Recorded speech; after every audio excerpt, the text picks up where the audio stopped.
Hello students, हम लोग reproduction chapter पढ़ रहे थे और रिप्रोडक्शन चैप्टर में आज हम इसके डिफरेंट मेथड्स का डिस्कशन करेंगे। Is it okay? तो डिफरेंट मेथड्स जो हमको पढ़ने थे वो हमें पढ़ने थे एसेक्सुअल रिप्रोडक्शन के। Is it okay? जिसमें एक पेरेंट का इन्वॉल्वमेंट होता है। ओके और इसकी और भी बहुत सारी बातें थी जो हमने लास्ट क्लास में कंप्लीट कर ली थी। इस एसेक्सुअल रिप्रोडक्शन के जो मेथड आज की क्लास में आपको पढ़ने हैं उन्हें ध्यान से सुनिएगा। तो जो फर्स्ट मेथड का डिस्कशन हम यहाँ करने जा रहे हैं, that first method of this reproduction is fission. अब फिजन का मतलब क्या होता है? फिजन का मतलब होता है splitting. Is it okay?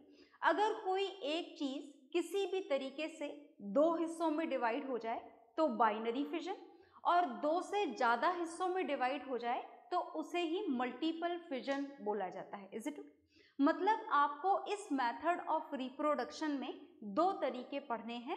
First is binary fission and second is multiple fission. Okay, तो हम सबसे पहले जो यहाँ पर पढ़ने जा रहे हैं फिजन में, इसका पार्ट ए पढ़ने जा रहे हैं and that is binary fission.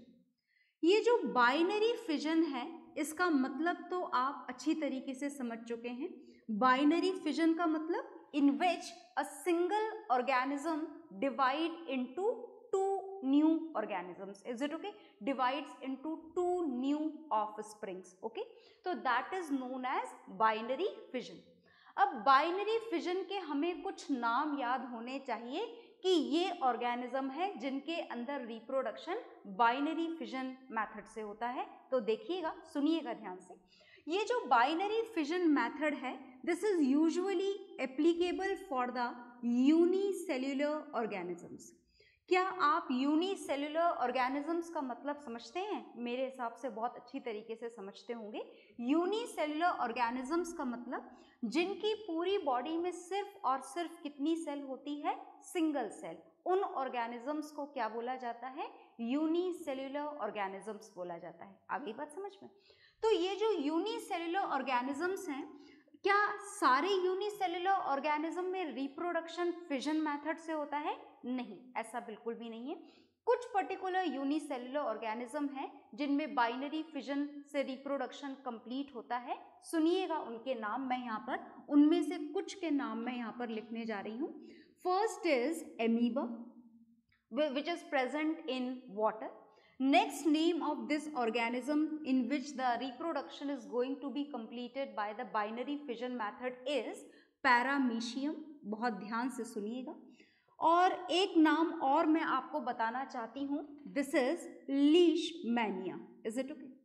तो ये शायद आपके जाने पहचाने नाम होंगे। मैं आपको यहाँ पर इनके डायग्राम्स भी ड्रॉ करके दिखाने जा रही हूँ that how this binary fission takes place in these organism। तो first we will start with this organism amoeba। हम अमीबा के साथ में शुरुआत करेंगे, ठीक है? देखिए, अमीबा के अंदर रिप्रोडक्शन हो, कंप्लीट हो, प्रॉपरली कंप्लीट हो, उसके लिए इस अमीबा के अंदर न्यूट्रिशन प्रोसेस की बहुत ज़्यादा इंपॉर्टेंट रिक्वायरमेंट है। Is it okay? तो जब अमीबा के अंदर इसका न्यूट्रिशन कंप्लीट होता है, न्यूट्रिशन तो आप लाइफ प्रोसेसेस चैप्टर में फुल डिटेल में पढ़ चुके हैं, वही न्यूट्रिशन है, कोई डिफरेंट न्यूट्रिशन नहीं है। तो ये जो अमीबा आपके सामने बनाया गया है, this amoeba is can also be known as parent amoeba. इसको आप पेरेंट अमीबा भी बोल सकते हैं। कहाँ प्रेजेंट होता है अमीबा? मैंने आपको बता दिया, this is present in pond water और slow moving water. Is it okay?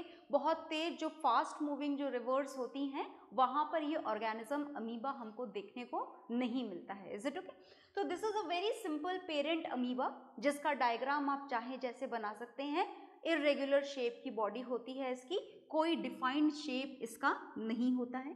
तो ये हमने बना दिया इसका centrally located nucleus, single cell का single nucleus which is surrounded with a fluid and this fluid is known as cytoplasm। ये fluid बनाया गया है यहाँ पर, और इस fluid का नाम क्या है? इस fluid का नाम है cytoplasm। आ गई बात समझ में? तो जैसा कि मैंने आपको बताया कि अमीबा के अंदर रिप्रोडक्शन कंप्लीट हो, ये एक अमीबा से 2 अमीबा प्रोड्यूस करे, इसके लिए सबसे ज़्यादा इम्पॉर्टेंट जो रिक्वायरमेंट है अमीबा की वो है इसका न्यूट्रिशन। Is it okay? तो जब इसका न्यूट्रिशन कंप्लीट हो जाता है, जब ये अपनी फुल ग्रोथ में पहुंच चुकी होती है, तो फुल ग्रोथ में पहुंचने के बाद में इस अमीबा के अंदर बाइनरी फिजन स्टार्ट होता है। किस तरीके से बाइनरी फिजन स्टार्ट होता है? बहुत ही सिंपल मेथड के थ्रू स्टार्ट होता है, सुनिएगा ध्यान से। जैसे देखिए, इस डिवीजन की शुरुआत होती है इसके न्यूक्लियस के लेंथनिंग के साथ में। न्यूक्लियस इसका लंबा होना शुरू हो जाता है अपने आप। Is it?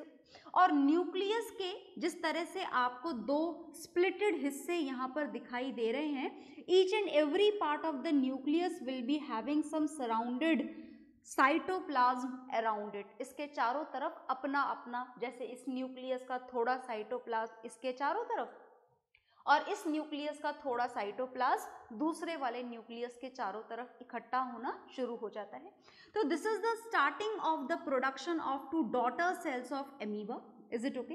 तो इस तरीके से ये जो न्यूक्लियस है, इसका जो साइज है वो 2 पार्ट्स में डिवाइड होने के लिए लेंथन होना शुरू हो जाता है। Is it okay? और इसके बाद में ये जो न्यूक्लियस है, इस न्यूक्लियस के साथ में साइटोप्लाज्म, जैसा कि आप देख रहे थे, डिवाइड ऑलरेडी हो चुका था। This is cytoplasm. Similarly cytoplasm के साथ साथ जो इसकी सेल मेम्ब्रेन है, सेल मेम्ब्रेन जानते हैं ना आप, the outer most covering of the cell, that is also going to be divided into 2 parts, and finally these 2 parts will be separated from each other. ये 2 नए पार्ट में divide हो जाते हैं। ये एक न्यूक्लियस और ये दूसरा न्यूक्लियस। ये एक न्यूक्लियस के चारों तरफ का साइटोप्लाज्म, ये दूसरे न्यूक्लियस के चारों तरफ का cytoplasm, and finally the cell membrane is also going to be divided completely into 2 cells. Is it okay? आ गई बात समझ में? तो ये था आपका पेरेंट अमीबा, और अब आपको इस पेरेंट अमीबा से न्यूक्लियस के डिवीजन के साथ में, देन फाइनली साइटोप्लाज्म और सेल मेम्ब्रेन के डिवीजन के साथ में, और उसके बाद में ये हो गया final division of amoeba into 2 new daughter cells. Is it okay? तो this is the way in which this single unicellular organism amoeba reproduces. Is it okay? और ये जो आपको यहाँ पर मिली हैं, इनको आप बोल सकते हैं डॉटर सेल्स भी बोल सकते हैं, और डॉटर सेल्स के साथ में इनको ऑफस्प्रिंग्स भी बोल सकते हैं, या फिर आप इनको 2 न्यू अमीबी भी बोल सकते हैं। Is it okay? They are the amoebae which are produced from this parent amoeba. So this is the way in which this binary fission takes place in amoeba. You note it down with the diagram. Diagram भी draw करना है आपको, और ये सारे example के साथ में binary fission भी आपको note down करना है. Okay?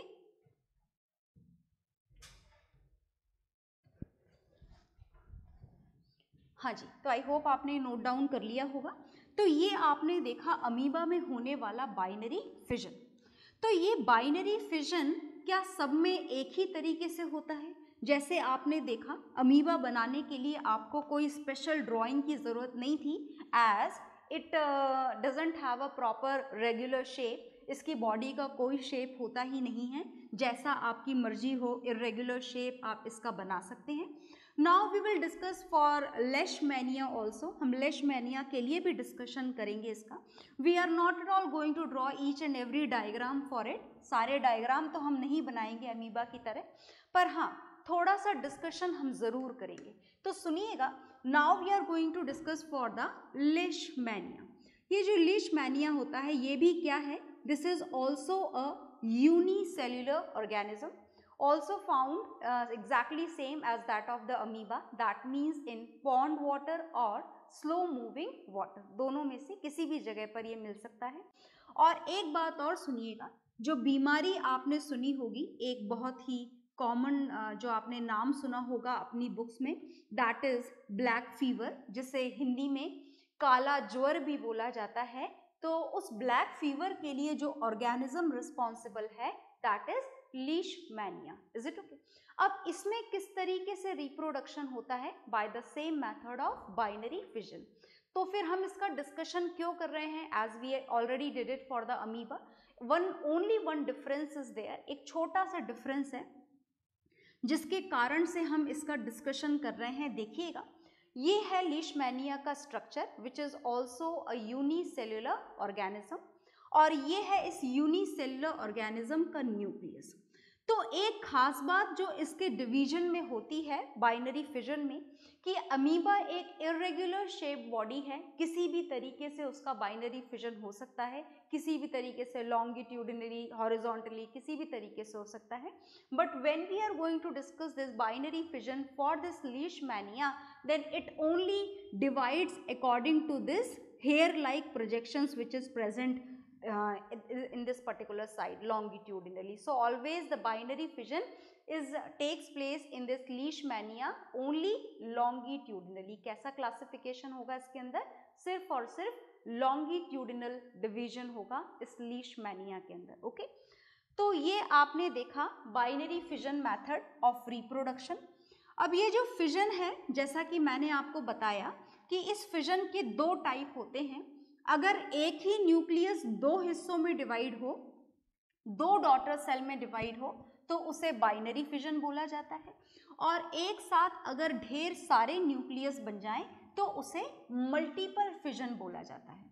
तो हम इस फिजन का ही सेकेंड पार्ट पढ़ने जा रहे हैं, और इस सेकेंड पार्ट का नाम क्या है? इस सेकेंड पार्ट का नाम है multiple fission. Is it okay? तो देखिएगा ध्यान से, हम फिजन का सेकेंड पार्ट पढ़ने जा रहे हैं, and this second part is known as multiple fission. तो थोड़ा ध्यान से सुनिएगा, मल्टीपल फिजन का मतलब वैसे तो आप समझ चुके हैं। अगर एक न्यूक्लियस एक बार में ही बहुत सारी डॉटर सेल्स का प्रोडक्शन कर दे, बहुत सारे न्यू ऑर्गेनिजम्स का प्रोडक्शन कर दे, then it is known as multiple fission. क्या बोला जाता है उसे? मल्टीपल फिजन बोला जाता है, राइट? अब ये जो मल्टीपल फिजन होता है, इसका सबसे पहले हम एक एग्जाम्पल लिख लेते हैं ताकि हमें एकदम क्लियर हो जाएगा कि हाँ भाई, इस वाले ऑर्गेनिज्म में जो रिप्रोडक्शन है that is done with the help of this multiple fission method of asexual reproduction. Okay, तो सुनिएगा ध्यान से, मल्टीपल फिजन से जिस ऑर्गेनिज्म में रिप्रोडक्शन होता है that is also very well known example, and that is Plasmodium. Plasmodium को पहचानते हो ना बढ़िया तरीके से? बहुत बढ़िया तरीके से पहचानना चाहिए आपको इस प्लाज्मोडियम को, because this is the organism which is responsible for the malaria. यही ऑर्गेनिज्म है जिसकी वजह से हमें क्या होता है? मलेरिया होता है। तो क्या प्लाज्मोडियम अपने आप आपकी बॉडी में एंटर कर लेता है? नहीं, प्लाज्मोडियम को आपकी बॉडी तक पहुंचाने के लिए रिक्वायरमेंट होती है एक मॉस्किटो की, और वो भी special type of mosquito, and that is female Anopheles mosquito. तो female Anopheles mosquito is actually not at all responsible for this malaria fever. Malaria के लिए फीमेल एनोफिलीज मॉस्किटो रिस्पॉन्सिबल नहीं होता है।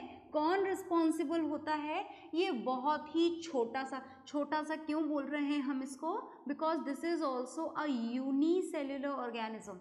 ये जो प्लाज्मोडियम है ये भी यूनिसेल्युलर ऑर्गेनिज्म है, and this unicellular organism is responsible for the malaria disease. पर हाँ, इसको गंदे पानी से या जो भी इसके ब्रीडिंग प्लेसेस हैं वहाँ से आपकी बॉडी तक पहुँचाने के लिए जो मॉस्किटो रिस्पॉन्सिबल है that is female Anopheles mosquito. Is it okay? तो चलिए, फिलहाल हम ये नहीं जानने जा रहे हैं कि आपके पास तक ये ऑर्गेनिज्म कैसे पहुंचता है, हम ये जानने जा रहे हैं कि इस प्लाज्मोडियम के अंदर, we are not at all talking about this mosquito, हम मॉस्किटो में रिप्रोडक्शन नहीं पढ़ रहे हैं फिलहाल, हम पढ़ रहे हैं रिप्रोडक्शन इन प्लाज्मोडियम। तो देखिएगा कि इस यूनिसेल्युलर प्लाज्मोडियम के अंदर रिप्रोडक्शन कैसे होता है, बहुत ध्यान से देखिएगा। तो चलिए देखते हैं।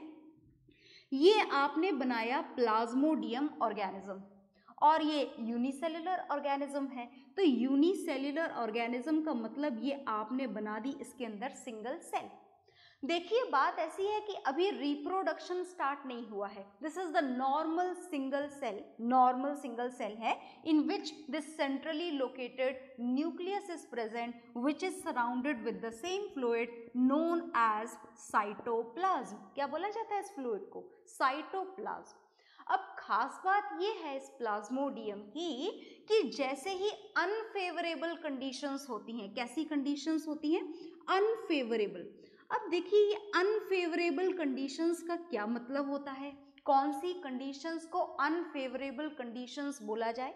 अनफेवरेबल कंडीशंस का मतलब है जब इसके लिए फूड अनअवेलेबल हो, टेम्परेचर बहुत ज़्यादा हो, इज इट ओके, या फिर बहुत कम हो, एक्सट्रीम कंडीशंस ऑफ टेम्परेचर हो, फूड की अनअवेलेबिलिटी हो, इज इट ओके. तो एयर के क्लाइमेट जो है, जो उसमें जो वेदर चेंजेस हो रहे हैं वो बहुत ज़्यादा एक्सट्रीम हो, तो ऐसी कंडीशंस को कौन सी कंडीशंस बोला जाता है? Unfavourable conditions. और ये जो अनफेवरेबल कंडीशंस हैं उन कंडीशंस में इसके ऊपर अपने आप ये सिंगल यूनिसेलुलर ऑर्गेनिज्म प्लाज्मोडियम के चारों तरफ अपने आप एक प्रोटेक्टिव वॉल का फॉर्मेशन हो जाता है. And this protective wall is known as cyst. इस प्रोटेक्टिव वॉल को यहाँ पर क्या नाम दिया गया है? इस प्रोटेक्टिव वॉल को यहाँ पर नाम दिया गया है सिस्ट. इसे क्या बोला जाता है? सिस्ट बोला जाता है. इसी सिस्ट के अंदर क्या होता है? सुनिएगा ध्यान से. इसी सिस्ट के अंदर रिप्रोडक्शन कंप्लीट होता है, मतलब मल्टीपल फिजन कंप्लीट होता है. और इस मल्टीपल फिजन के दौरान ये जो प्लाज्मोडियम का सिंगल न्यूक्लियस था, ये सिंगल न्यूक्लियस बहुत सारे न्यूक्लियस में कन्वर्ट हो जाता है. बहुत सारों का मतलब समझते हो? बहुत सारों का मतलब थाउजेंड्स ऑफ न्यूक्लियस में कन्वर्ट हो जाता है. This is known as multiple fission. एक साथ थाउजेंड ऑफ न्यूक्लियस मिल जाते हैं. सुनना आप ध्यान से. ये थाउजेंड ऑफ न्यूक्लियस तो मैं यहाँ पर नहीं बना सकती, तो जितने बना सकते थे हमने बना दिए. Around each and every nucleus a little bit cytoplasm is getting covered. ये इसको कवर कर लेता है और उसके चारों तरफ बन जाती है सेल मेम्ब्रेन. ये देखो दूसरा न्यूक्लियस, इसके चारों तरफ थोड़ा सा साइटोप्लाज्म और ये सेल मेम्ब्रेन है ना. ये तीसरा न्यूक्लियस, इसके चारों तरफ थोड़ा सा साइटोप्लाज्म और ये इसकी सेल मेम्ब्रेन. ऐसे रप्चर नहीं करनी है cell membrane. Next nucleus, little bit cytoplasm, cell membrane. Next nucleus, little bit cytoplasm, cell membrane. You also have to draw it. आपको भी ड्रॉ करना है, मेरे ड्रॉ करने से काम नहीं चलेगा. तो इतने सारे न्यूक्लियस बनाने हैं और न्यूक्लियस के चारों तरफ थोड़ा सा इकट्ठा कर देना है. क्या? साइटोप्लाज्म. और क्या बना देना है उसको सराउंड करने के लिए? Cell membrane. तो ये जो रिप्रोडक्शन आपने पढ़ा, this is the reproduction in Plasmodium. और देखो सिस्ट अभी बाकी है. Is it okay? Protective wall is still covering these all plasmodium from the unfavorable conditions. तो अनफेवरेबल कंडीशंस जब तक रहेंगी, फूड की अनअवेलेबिलिटी रहेगी, टेम्परेचर की नॉर्मल कंडीशंस नहीं रहेंगी, क्लाइमेटिक कंडीशंस नॉर्मल नहीं रहेंगी इस पर्टिकुलर सेल के लिए, तब तक ये प्रोटेक्टिव वॉल हटने वाली नहीं है. और जैसे ही नॉर्मल कंडीशंस हो जाएंगी, ये जो प्रोटेक्टिव वॉल है, ये जो सिस्ट है, ये सिस्ट क्या हो जाएगी? रप्चर हो जाएगी. ये हो गई जी. देखिए क्या हो चुका है? सिस्ट रप्चर हो चुकी है. And when this cyst is going to rupture, when it going to rupture, it is going to rupture only when the favorable conditions came. जैसे ही फेवरेबल कंडीशंस आ जाती हैं, कंडीशंस नॉर्मल हो जाती हैं, फूड अवेलेबल हो जाता है, टेम्परेचर नॉर्मल हो जाता है, एवरीथिंग बिकम्स नॉर्मल, ये सिस्ट रप्चर हो जाती है और ये जो प्लाज्मोडियम है, ये सारे के सारे छोटे छोटे, how many Plasmodium can be produced? Up to 1000 Plasmodium can be produced at one time. इतने सारे प्लाज्मोडियम जो हैं वो क्या हो जाते हैं? रिप्रोड्यूस हो जाते हैं. In this way all the Plasmodium will come out into the air, into the atmosphere, you can say. Is it okay? So this is the way in which the multiple fission takes place in plasmodium. Is it okay? So whatever is there on the board, you just note it down and do it fast. Okay?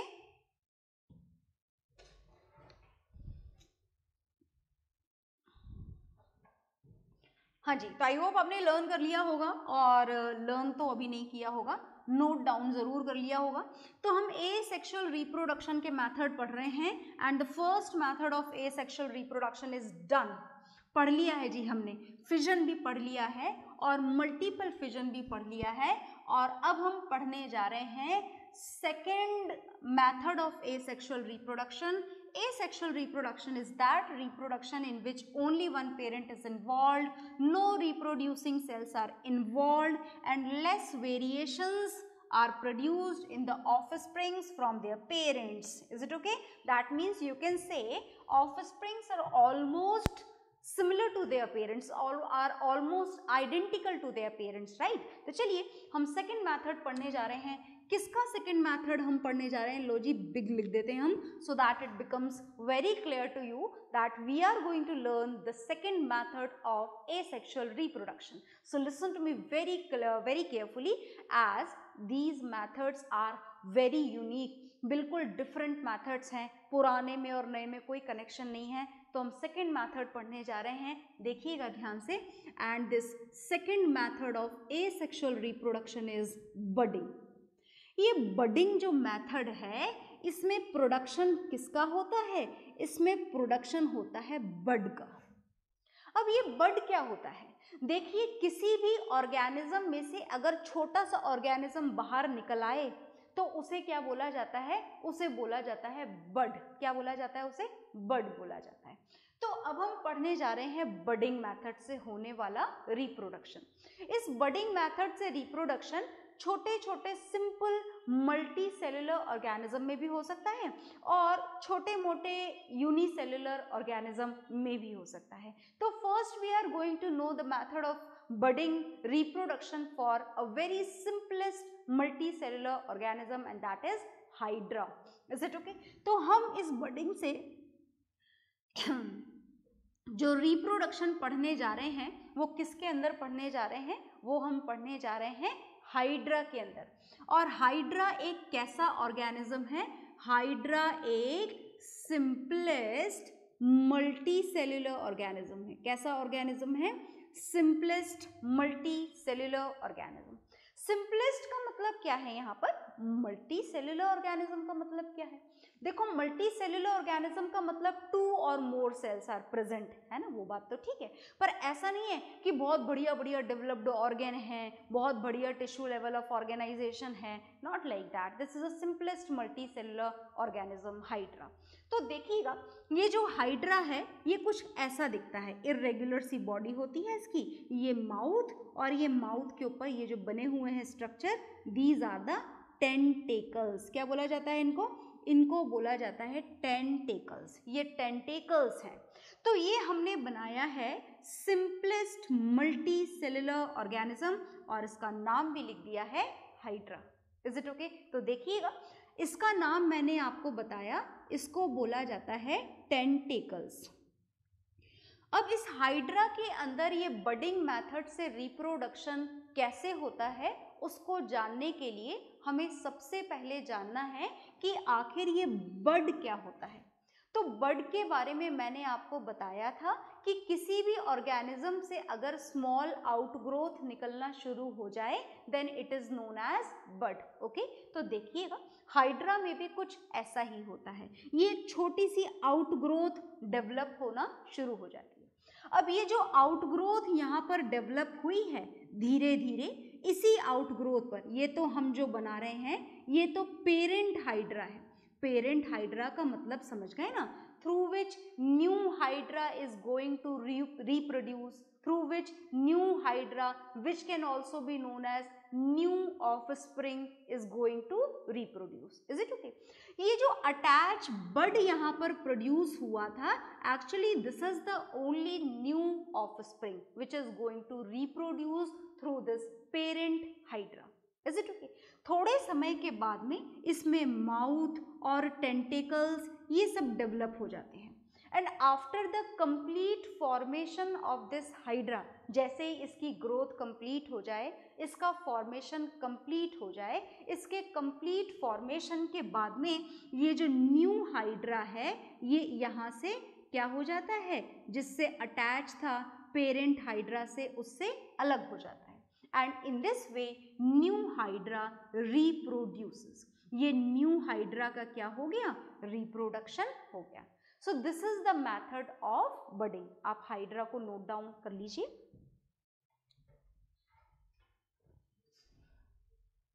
तो आपने hydra note down कर लिया होगा।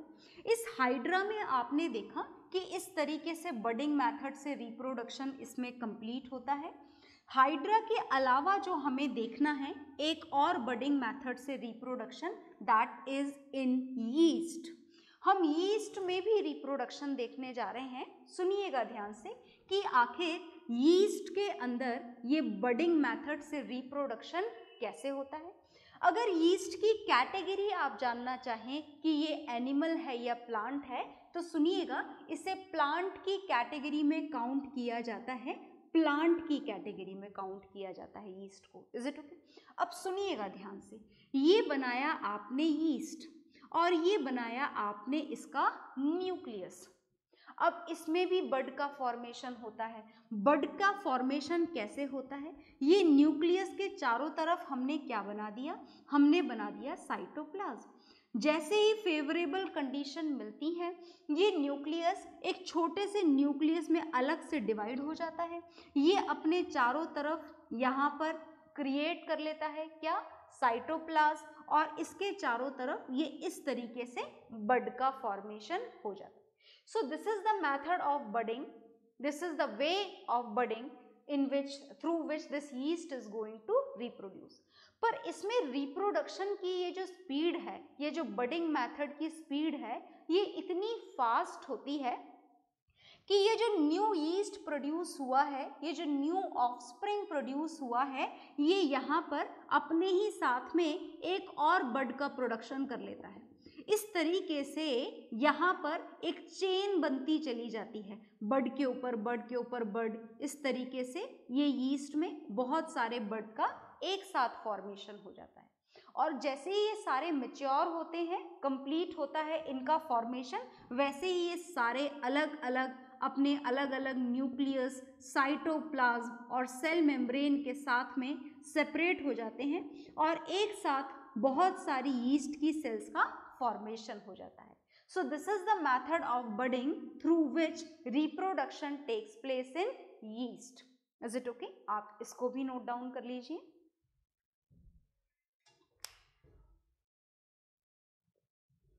हाँ जी, तो आपने ये note down कर लिया होगा। तो आज की क्लास में हमने एसेक्सुअल रिप्रोडक्शन के 2 मेथड पढ़ लिए हैं, पर इसके अलावा भी कुछ मेथड हैं जो हमको जानने हैं, but that will see in the next class. Okay, bye everyone.